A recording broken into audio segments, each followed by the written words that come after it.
Men and women in this country are suffering from sexual dysfunction, but many are still afraid to get help or don't know where to start other than asking for the little blue pill. But there's much more to treating it than that. Dr. Martin Bastuba is here with some insight. Thanks for joining us this morning, because we're seeing it everywhere. I mean, we got your Cialis, we see the commercials for that, Levitra, Viagra, which was the first on the market, and I'm afraid to ask what this is, but we'll get to this in a little while. This is something that is really starting to get talked about, and that's the best part. Well, it really is. It's always been common. More than 50% of all males between the ages of 40 and 70 have some degree of an issue. But now, at least, we're finally talking about it and doing something about it.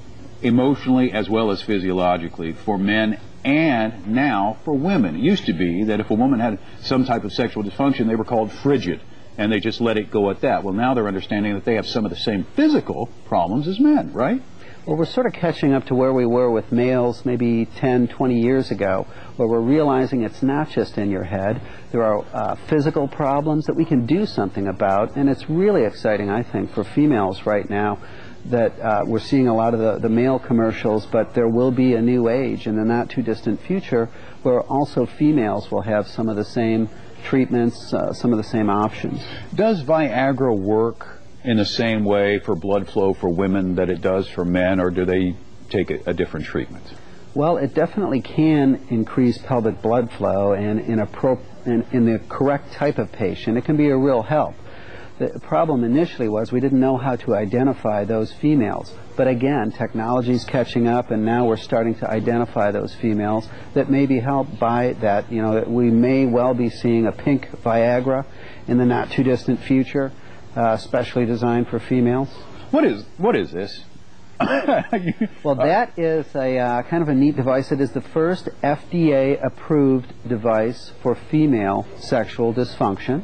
And suffice it to say that it can help with arousal disorders. It can help bring blood flow into the appropriate areas and help females overcome some of the various issues.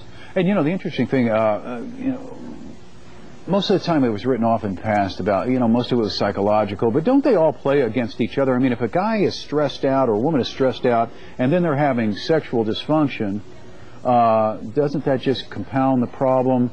Once they get the sexual dysfunction, then they begin having psychological problems because of the sexual dysfunction. Exactly, Stan. You know, sometimes it's a primary problem, sometimes it's secondary or a response to the primary physical problem. But in any event, it's important that it be treated as well for both males and females. And females